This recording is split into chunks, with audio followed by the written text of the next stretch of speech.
Hey y'all, hey, welcome to Melvina Motivates, the podcast. In this space, we are going to laugh, cry, but mostly heal and laugh some more.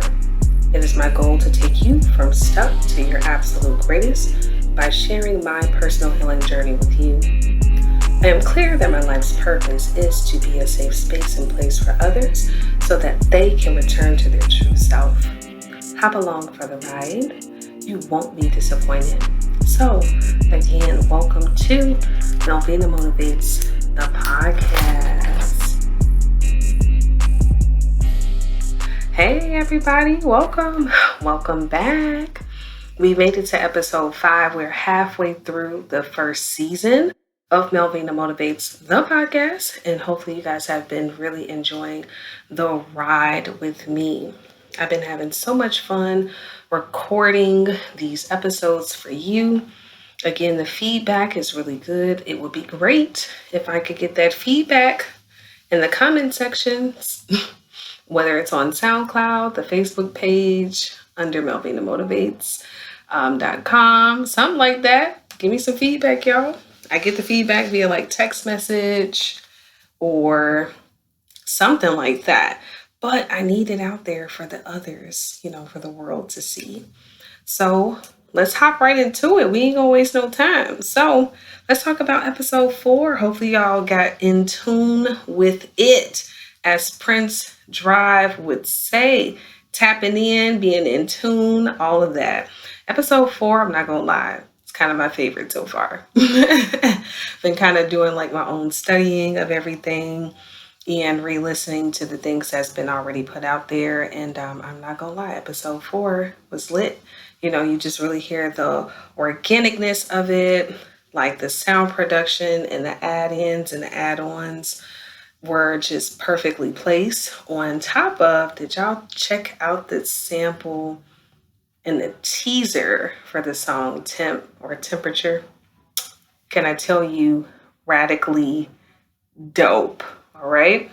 Also, shout out to the commercial with Fixed Roots. Hopefully, y'all, if you about that spiritual, conjure therapy, apothecary life, hopefully you guys checked Fixed Roots out. And also, there was another shout out, that was within the interview with essential herbs. And so, again, we raved very heavily about how great the sea moss is. I already know the person behind the sea moss, she's back at it. She's working this weekend, getting that together, for some very important people. Shout out to Essential Herbs. So, I'm really excited. I'm excited that we are, again, halfway through season 1. Of course, we're going to come back bigger and better for season 2. We got another special guest coming up in a couple of episodes. I can't wait for you guys to hear about that and all of that. Shout out to the school year almost being over with. Your girl is tired. I'm over teaching. This is typically what all teachers are feeling.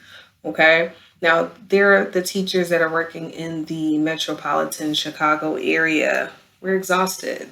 Unfortunately, we have to go about 3 weeks into the month of June before our school year is over with. So one of my students this week, I was like, man, the countdown is real. And I gave the number of days that were left. And then they turned around and they did the count. I mean, they went in. They was like, yo, we got 4 weeks and 6 days. Then the other day, they was like, we got 4 weeks and 4 days. So they're counting down for us because they're over it. They're tired. So are we. I'm like, I think I've covered all of the concepts that 3rd grade needs to be covered. And hopefully they learned something because I know I was teaching. So that's that. Okay. That's that. All right. So let's get into it. This podcast is going to be entitled Story Time. Story Time with Melvina, right? So I have an interesting story to tell y'all, and I ran it by a couple of people, and I hope you guys enjoy it.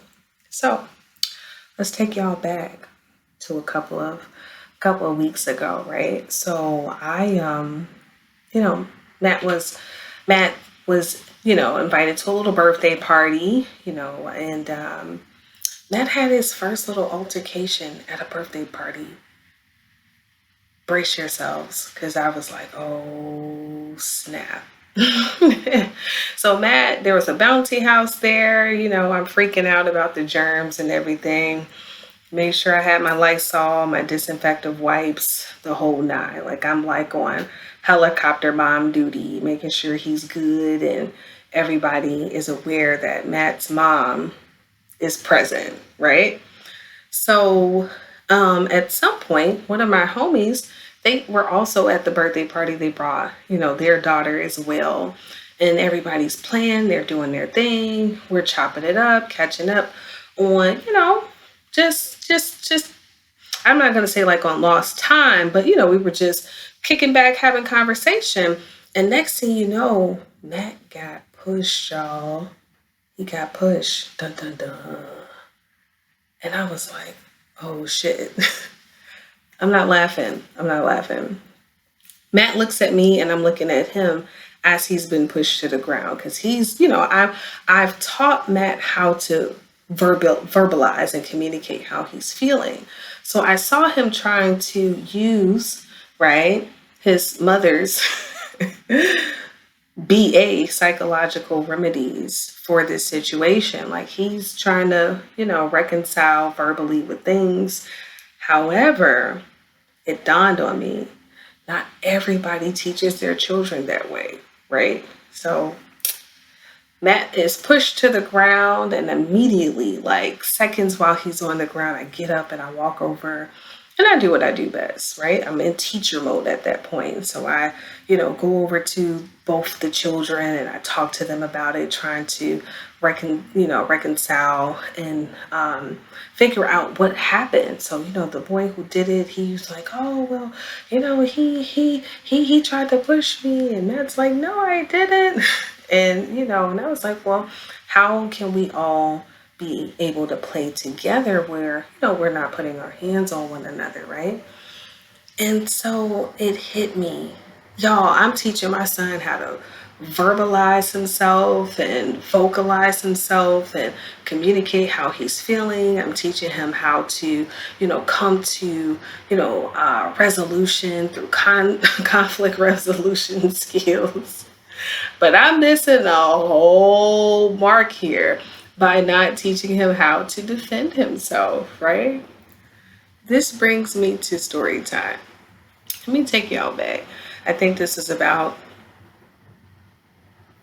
year 2000, 2001, where Melvina had her first fight. I was 12 years old and we're living in the suburbs. And we had been living in the suburbs for a couple of years now. And I had never had a fight before. Me and this young lady who was a friend of mine, so I thought, we lived on the same block, we had became acquaintances and became friends and etc., etc. And this one summer, we ended up fighting. Can y'all believe it, right? So here's this is how this story rolls out. So there were some new boys that moved over to the previous block, right? Or the next block from where we stayed. And, they come on their bikes and everything, trying to peep the scene, like who over here, where all the girls at, right? And so me and this young lady and her sister, we kind of rolled as, a triple double, right? So it was the three of us, it was three of them, when they trying to talk their mess and we, like, oh, they cute. And so we kind of picked out, who we were going to be with. And so next thing you know, the girl who I ended up fighting at some point, she was with a gentleman, right? She was with one of the boys who was a cousin to the other two who were brothers. They were twin brothers, as a matter of fact, but they were fraternal twins. And so the cousin at some point ends up dumping the girl who I end up getting into it with later. And me and, her sister, we were still with our little boyfriends, right? The twins. And, we going on about our day. But my boyfriend at some point, he wanted to kind of take things a little bit further than what I was ready for. And mind you, again, I'm 12 years old and he's about the same age. But, you got some people who Going back to my point, everybody ain't raised the same, y'all. Everybody is not raised the same. So, a little exposed to more than what I was, used to some degree. I mean, if you listen to episode 3, I've gone through my own shit, but we're not talking about anything dark this episode. We're keeping it light and airy, okay, as I proceed. So, like he and I, like, I think the girl and the cousin ended up breaking up after a few days. Me and the guy, we ended up breaking up after like 6 weeks. And then the sister and, the other brother ended up lasting for, I think, a couple of months or something like that, right? So, because at some point I just wasn't ready to go, I guess, as far as he was trying to go, like for his like French kissing and, anything else, or, him doing whatever it is that he wanted to do, he dumped me, right? He ends up dumping me. And next thing you know, he gets up with my so-called friend, right? So because, at the time, she was very stacked, okay? She had all of the compartments that that I was going to say Miss Norwood, that I didn't have. Miss Melvina didn't have, okay? I didn't have all that stuff, right? I just, I was running all the time, playing, and I just, my stature, I didn't come packed like that. So, she was one that was letting boys in the window of her home and giving them popsicles and shit. It was a lot, right? And so I wanted to be friends with her. And so we end up falling out. So like once she started dating him, she started kind of like trying to flaunt him like in my face as we're, everybody else is outside playing. And, she's kind of walking up like, ooh, Trick, I got your man. And I was like, ouch, girl code not followed at all. I was like, damn, that's what we do? Okay. So one day we're all outside, right? We all outside, everybody on the block, we kicking it. We at one neighbor's house, we're all in the driveway, we're playing basketball. And I'm thinking, because we hadn't talked in a little bit, because we playing, I thought we was cool. I was wrong. So as I got the ball, it's my team's ball. I'm kind of like the point guard at the time. And, she's kind of like guarding me. And I was like, this is a really good time to talk to her, are my thoughts. And so because those are my thoughts, those are also my actions. I was like, hey, I know we ain't been really talking, and I know what you got going on, and I think that we should really talk about this, right? So I got the ball in my hand, and at some point, I don't know if I dropped it or what, but here's what I do remember. She starts pushing me, right? And she was like, get your hands off me. And I'm thinking, and I'm telling her too, like, hey, I'm not touching you. Like, you're actually touching me. So, like, I don't understand. I was like, hey, can we really talk about what's been going on here? Like, can we do that, please? Because, I actually miss you as my friend and all this other stuff. So sis kept pushing me, y'all, and I had no clue what the fuck to do. None. Because again, I had never had a fight before, right? And so next thing you know, like, she starts pushing me even more aggressively, and then starts talking junk, and I'm like really puzzled. So if you know anything about me, it takes me a while to process shit. So as I'm being pushed, I'm like, what is happening? So my mind is like going bonkers. Like, what do we do? What do we do? It's like mayday, mayday, mayday. We're being pushed. What do we do now? This is not funny, but it's funny. Okay. So, anyways, so I was just like, hey, I just want to talk to you, like about what's going on. Like, why are you pushing me? Like, I don't understand this. I'm verbalizing, right? How I'm feeling and what I'm going through. And she was like, get away from me. And next thing you know, like, I think, she ended up pushing me another time. And then I ended up like, fuck this shit. Let me actually, my body's like, push her back. I was like, okay, right. Push back. That's what I ended up doing. So I ended up pushing her back, and next thing you know, she's pushing me. I think she tried to like swing on me, and I think I moved or something. Next thing you know, like we're fighting, and so everybody, come on, right? The block is outside, so everybody's seeing us fight. They're like, "Oh my God, they fight outside!" And so people circling around. People done picked who they wanted to cheer for and back during this time. And I'm not gonna lie, I didn't have a lot of people backing me. I had people coaching me, but not backing me. They like, "Girl, do something." Like, hit her ass back. And I was like, but she's my friend. That's all I could think, y'all. That's what I definitely said. And so next thing you know, like we're fighting. And I think she like, I don't even remember all of what was going on because I was just thrown off that I was actually having a fight. I go in the house and I tell my mom, "Oh, nope, bring it back." Before I even go in the house, y'all, her last lick. So I'm turning around to go in the house. She comes up behind me, y'all. She punches me in my back. And that back went in like, I was like, ouch, that actually hurted.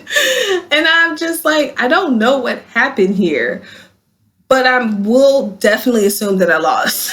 I definitely lost this fight. So I went in the house, trying to figure things out. So I go to my mom, and Carly, I think, was less than a year old. And so I go in my mom's room. I was like, "Mom, I got something to tell you." She was like, what's wrong? Like, what's going on?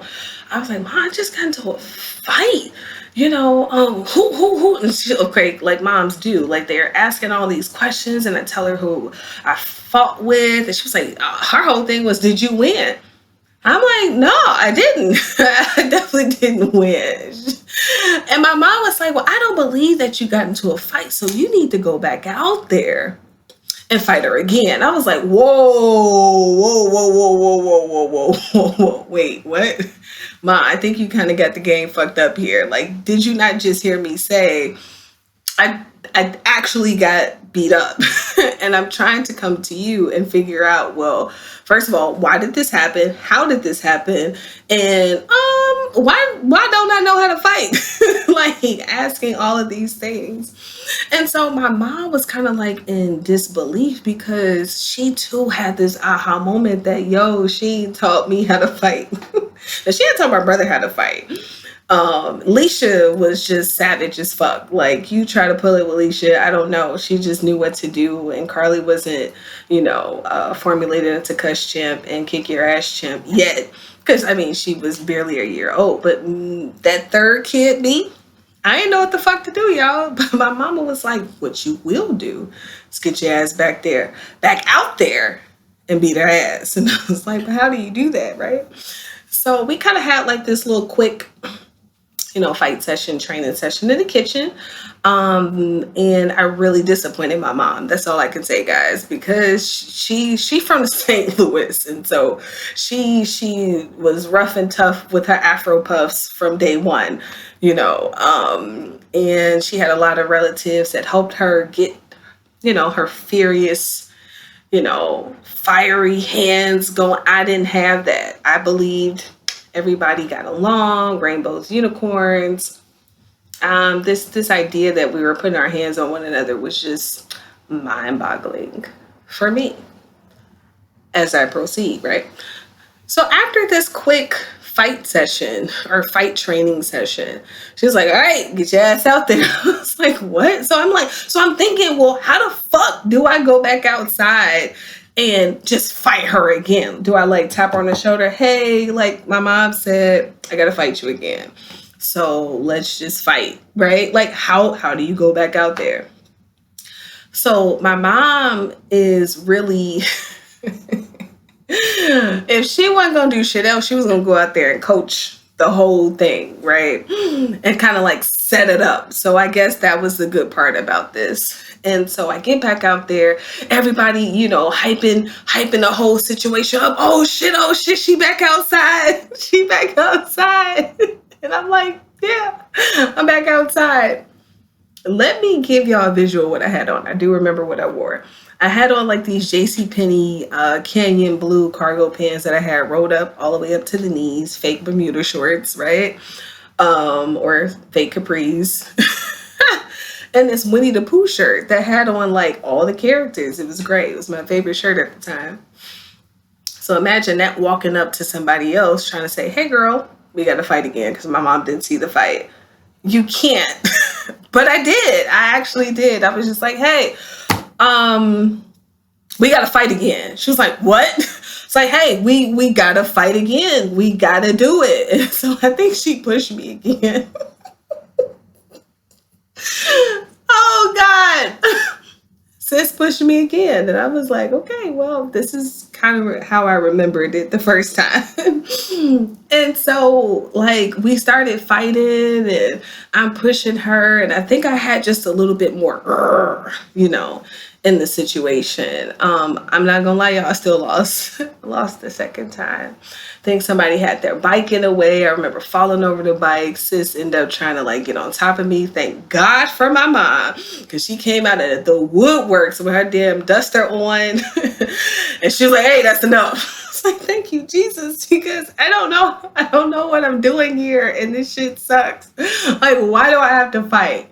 I think I got in the house. My mom was like yelling and fussing at me because I lost again. And she's like, oh shit, I got a sucky ass daughter who can't fight. And I'm crying because at the time I cried about every fucking thing. So I'm like, oh my God, I can't believe that I had to fight her again. And Mom, why did you make me go out there and do this? Like, this is just so like beneath who I am as a person. It was awful. So my mom was, as parents do when they go and ponder about like, well, what the fuck? Where did I go wrong as a parent? So my mom was like, yo, I know exactly what I need to do. I need to train you on how to fight. Duh. Man, I'm telling y'all, I will never forget this. When I tell y'all, I had fight training in our fucking basement for 7 days straight. Like, it was on some like Rocky Balboa type shit, right? So my brother was imitating the girl. At the time, my brother was like 6'3", 6'4". I'm already at the peak of my height, which is 5'5" 1/4", right? Imagine, and my brother had big ass hands, so he trying to, act like the girl, finger snapping and cursing at me and all this other stuff coming at, and he got big ass hands. So imagine these big ass hands coming down, slapping the shit out of you and me, for that matter, right? I'm talking about fight. What? Oh my God, it was awful, y'all. So if I didn't like stand, if I didn't do my stance right, if I didn't know how to throw a left hook and a right hook, if I didn't know how to turn, if I didn't know how to pivot with my feet, if I didn't know how to shuffle the motherfuckers right, like my mom was like, do it again. I was like, oh my God, it was bad. It was awful. But needless to say, right? So I'm going through this fight training. And I'm learning all of what needs to be learned during this time. I'm learning how to cuss like a cuss champ. I'm learning how to swing like Rocky Balboa. And I'm learning everything that St. Louis taught my mom, and what Mississippi had taught my brother, and what the fuck you supposed to do if you from the city of Chicago that has resided now in the suburbs. It was a lot. It was a lot of pressure on me. Tons of fucking pressure. And I'm like, this is too much. Book smart I was. Street smart I was not. Okay? And fighting was like at the very bottom of the shit that Melvina could do. All right. So at this point, everybody on the block, we're talking, and if you grew up kind of like in the early 2000s, late 90s, or even early 90s, when you, like your neighbors and their children, they were your friends, right? So those were the people that you knew. Those were the people that you grew up with, you fucked with, you walked to the library, the candy store, you walked to school with them. It was a thing. So we're talking there a minimum of like 10 to 15 houses that had kids, and these were our friends, and this was just on the block. Now imagine all of these people are no longer my friends, right? Because I done lost this fight against this girl twice. And then outside of the group, there were two girls in particular who remained loyal to being friends with me, right? They were super loyal. And everybody else would walk down the block taunting me, making me feel bad, pointing their fingers at me pretty much in their own words. They weren't saying this. They were pretty much saying, Melvina, you ain't shit. And I was like, damn. Like, we was just friends like a week ago, y'all. Like, because I lost a fight, y'all fuck with me. And they were pretty much like, no. Like, you can't fight and defend yourself, so we don't fuck with you. And mind you, these are people who too could not fight. I digress, right? So one day my mom got so tired. She was like, because at some point I was cowering, I was just sitting on the porch. I didn't want to walk anywhere. And my mom was like, I ain't about to have none of my kids scared about going outside, right? So one night, it was in July, and my mom is like, yeah, no, we're not going to keep doing this. So she had my brother go get like the largest switch that could be found on a fucking tree branch, and he brought it back. The shit was taller than him. It's like, where did you find this from? And I thought, if everybody else against the block is against me, you shouldn't be. Why would you go get this? Why would you go get this? Right? So his friend at the time was like, man, Mal, you got to get out there. You got to do what you need to do. Like, you can do this shit. Like, you ready for it. And I'm like, I don't believe any of you guys, right? And that night, like, her and the ex-boyfriend and other friends, and at this point, this girl, she done took everybody's boyfriend, right? Everybody wanted to kick it with her because she was letting niggas inside her room and eating popsicles and shit and staying the night. It was just a mess, right?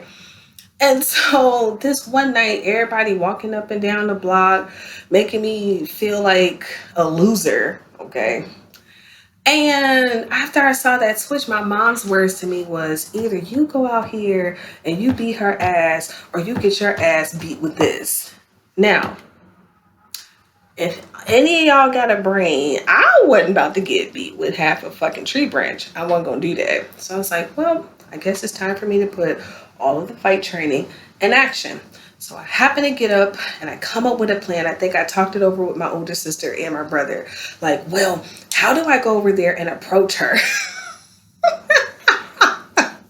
I'm laughing because that's just how logical I am. Like, just fighting. Again, this was some shit that I just do, y'all.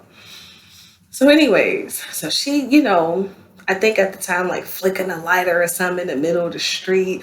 And I was acting like I was going to walk past her. And because I did not want to get my ass beat with half a fucking tree branch, I just stole off sis. I was like, bitch. And I just was like, and I just went for it. And I did not, like, let up. Like, I swung off her. And next thing you know, the real fucking fight started, y'all. Okay? Like, I was Rocky Balboa in this bitch.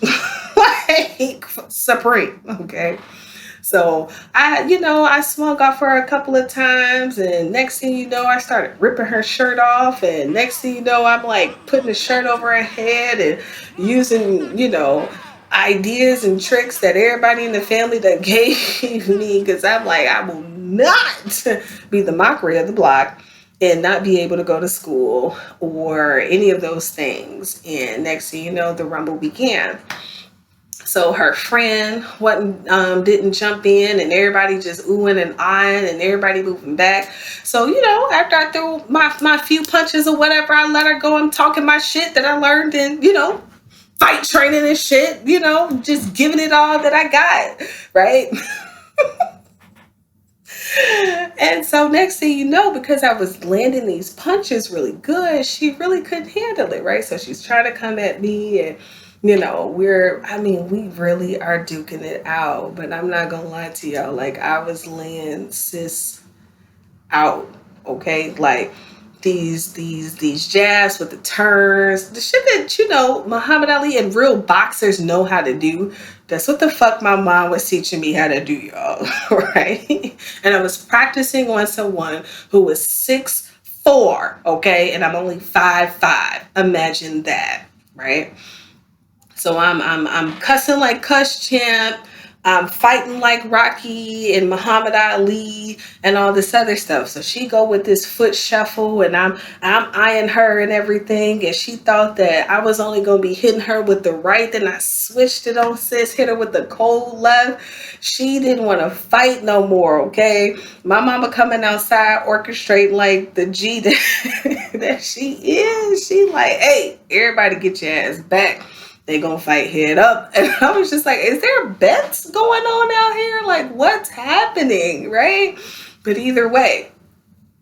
So then my older sister is like, yo, I'm not about to let Mel be out here fighting, and I'm not fighting. So next thing you know, Alicia just fucking swung off the girl's younger sister. And then they fighting. And Alicia like, ain't nobody gonna be fighting my sister like that. Ain't nobody gonna be fighting my sister like that. So Alicia got the girl on the ground and just do. And I was like, oh my God, right? So then I'm staying focused and all that other stuff. Next thing you know, y'all, like this fight, no lie, was easily like an hour long, a whole hour. Like it started at one spot, then we went down one part of the block, then we came back to one part, then we ended back like where we kind of began and everything. And I just I used every trick in the book. Why is this important, right? Again, as I was saying, Matt done got pushed. I'm thinking, oh God, I gotta teach my child how to fight and defend himself. He can't just be, hey, like, let's talk things through. He can't be like that. Matthew has to understand as well, right? That essentially somebody pushes him, especially in public. He got to push their ass back. That's it. And then go from there. So pray for me as I figure that out.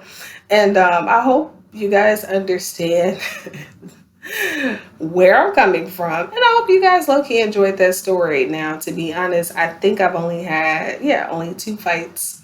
I've had 2 opponents, right? Now, remember, the girl who I fought her twice.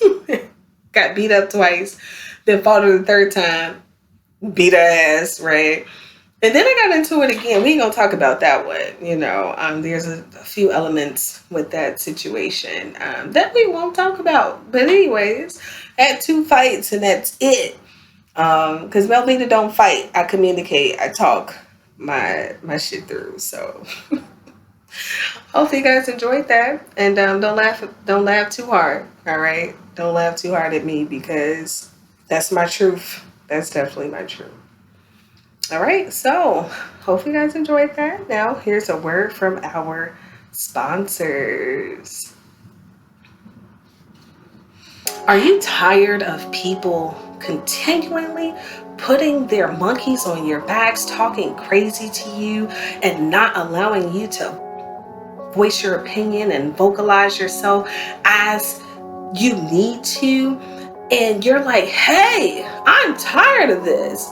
Well, look no further. You can call and contact CussChamp. CussChamp has constantly been ringing in the reviews and definitely getting those clients exactly the results that they need.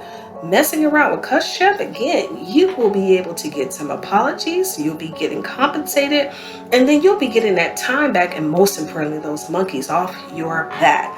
Let's hear from one of those wonderful reviews and testimonials who have utilized CussChamp.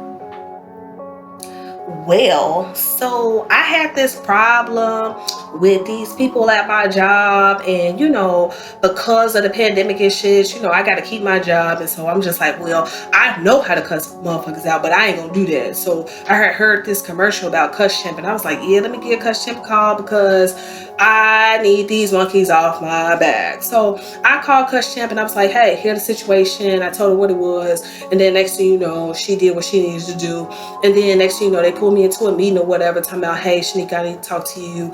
And they talking about, yeah, we want to apologize and everything about everything that we were saying. We was just tripping, and actually we're gonna give you some extra hours. Instead of you working 36, we're gonna give you 40 hours. If you need to, we give you 50, because we know that we was tripping tripping. Then they was talking about like, yo, we gonna give you a bonus. And then they told me they was gonna give me some extra days in my vacation. I was like, damn. So, I was like, I fucks with Cuss Champ. Like, Cuss Champ is the shit. But again, like, I could have did this shit myself, but I really couldn't do it myself. So, when I heard the commercial about Cuss Champ, I was like, yeah, let me call sis up and let me give her a call and be like, y'all, let me tell her what's going on.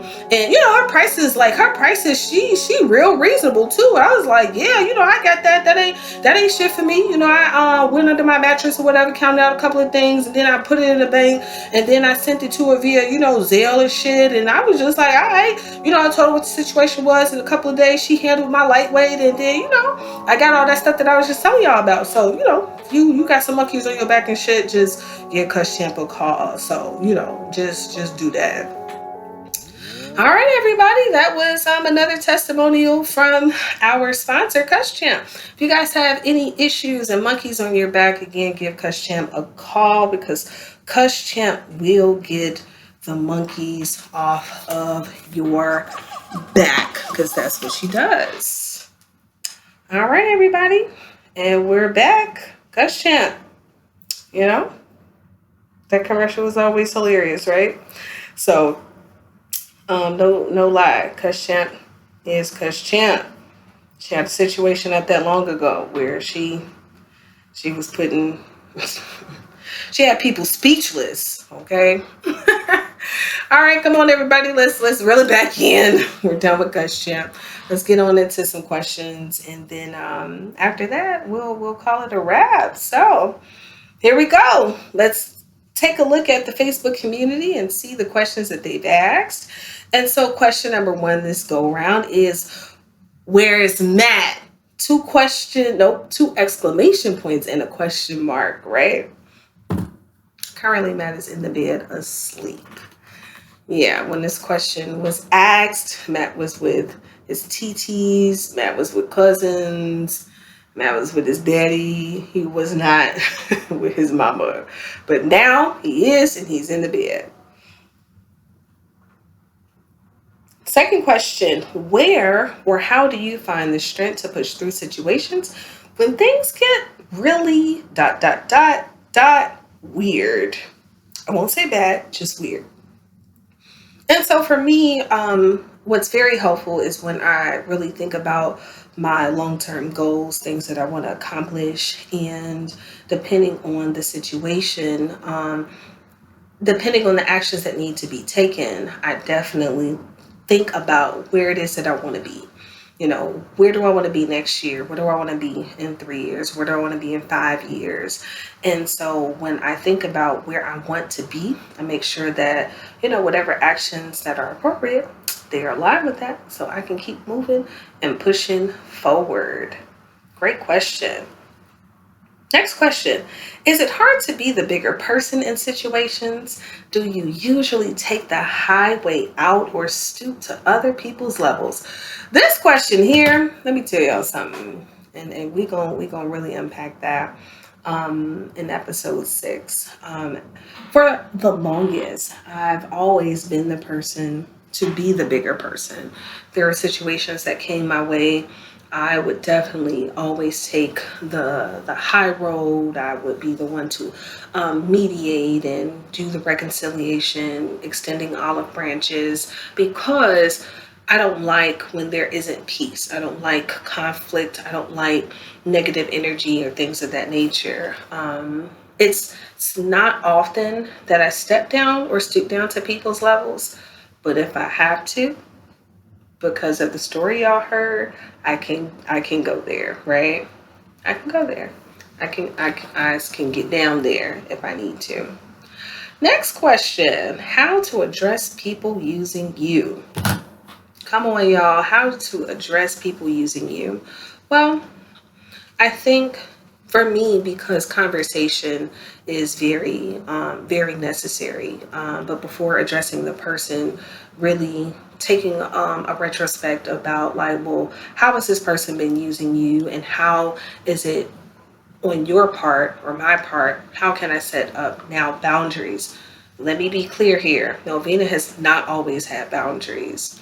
right? As to why the person who asked this question, they're aware of that. So they are personally aware that I have been taken advantage of, and all of that. And really, a lot of times, what I would do is I would still, before doing my own work and going through my healing journey, I, right, would still allow people to use me, and I would still keep them in my company. But then at some point, when I had started doing was then avoiding people, right? Like I had started, just, losing their contact or not answering their phone calls or things of that nature because I didn't have the skills on how to address them, right? So now, at this point in my life, I'm asking questions, right? And I'm also vocalizing exactly what I like and what I don't like. If I feel that I am being used, I'll just let them know, just kind of pointing out, like, hey, this situation doesn't work for me, or honestly just vocalizing that, hey, they are using me and this is how this is making me feel because your girl has grown. Look at me, right? Next question. How do you practice spiritual maturity when faced with adversity that calls for savagery? Okay. Like, okay. So, I I feel like a lot of these questions, based on things that I have been going through, I'm not gonna lie, like emotionally and with a very important person in my life, it's really been hard recently to take the high road, to not, pray certain prayers toward this person. And honestly, what has helped me is to really take a look at the person's story, right? Take a look at their story, understand where they've come from, and be thankful, right? Turn it into gratitude that, hey, I've been able to do some work to turn things around in my life to change an entire, bloodline and trajectory where that's not really the case, where that person is, their emotions are having an impact on me. So I've learned to really just be retrospective, introspective, so that I can really move in a much better, in a higher space and place. All right, here we go. Another question. Can you or will you date someone who practices a different religion than you? Is that a deal breaker?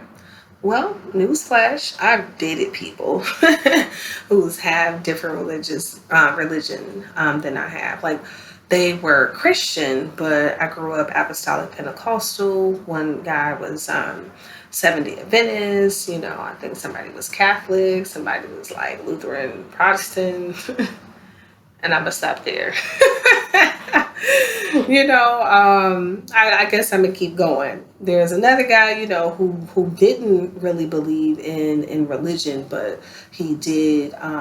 He absolutely believed in God and believed in a higher being, but he did not associate with a religion.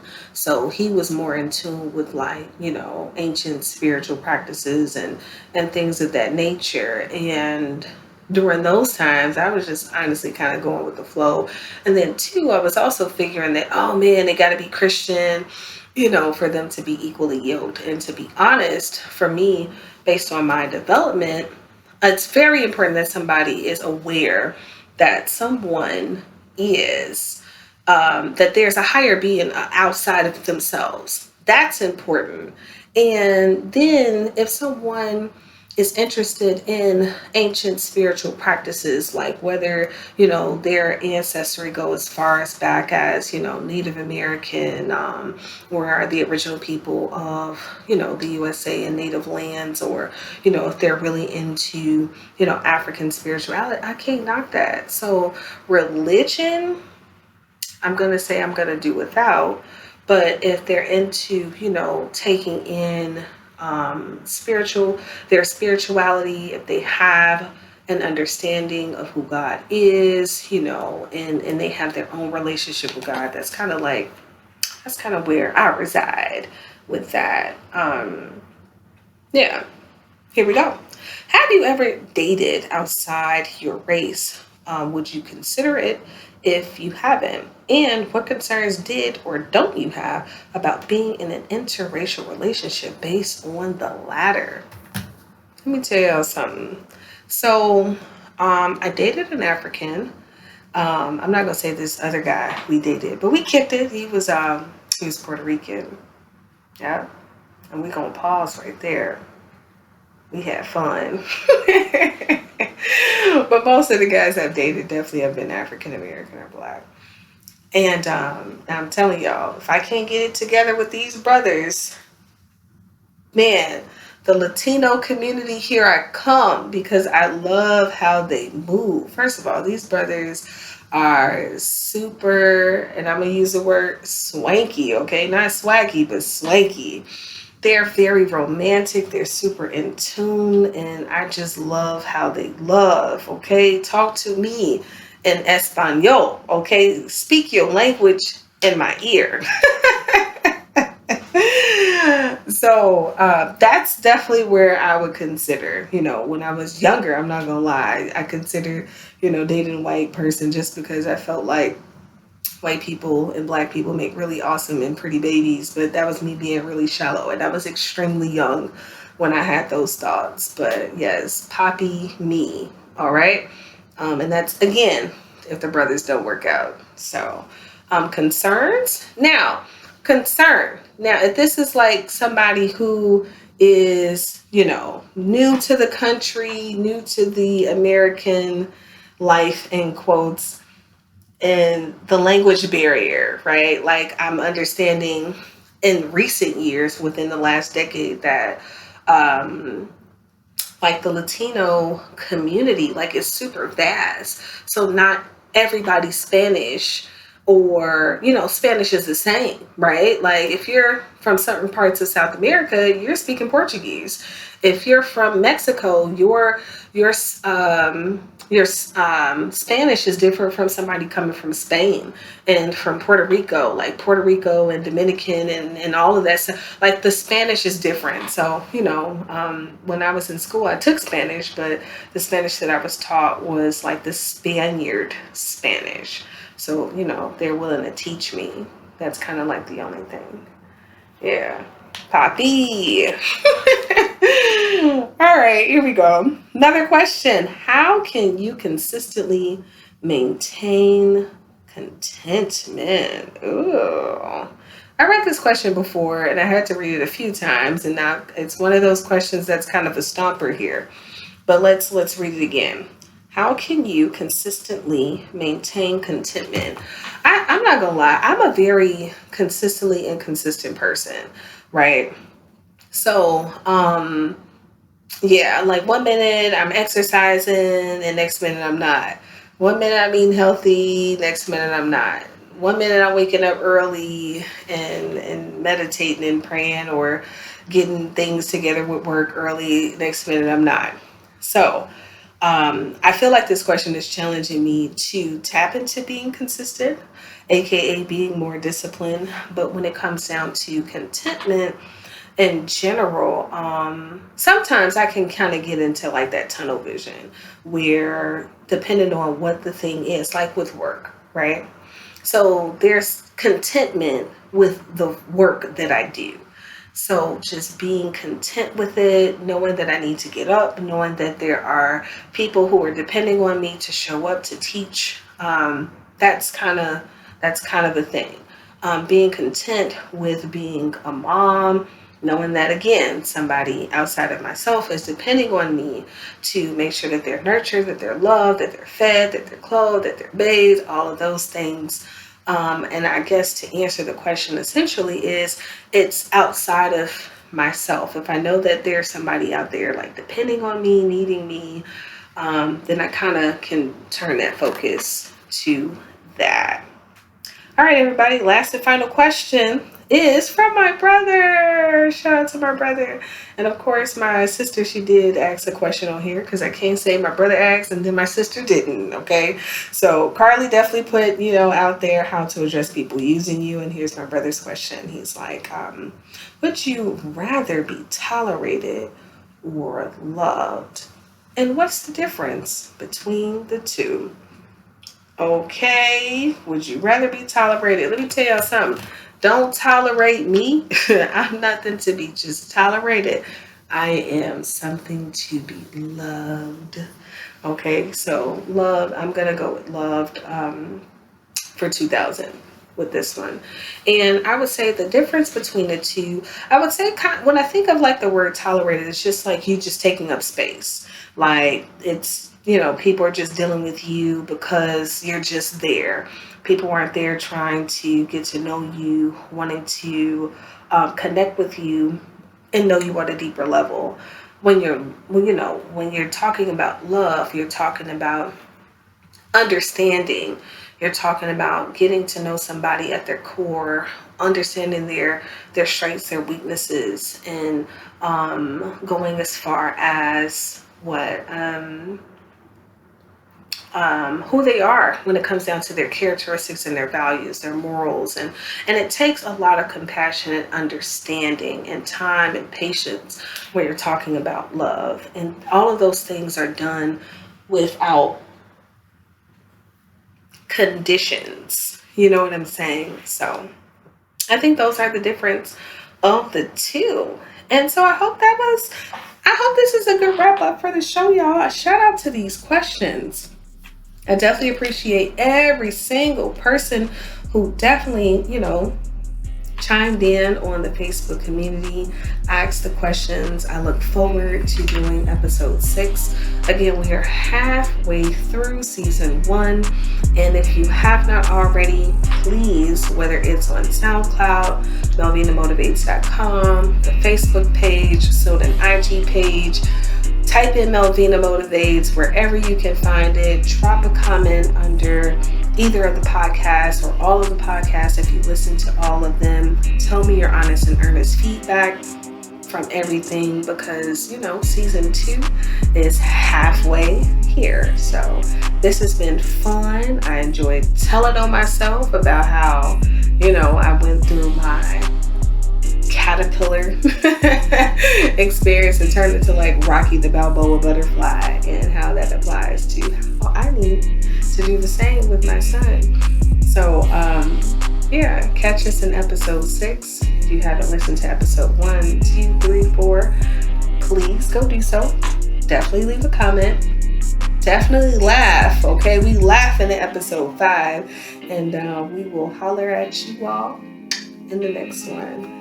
Love you all, and peace.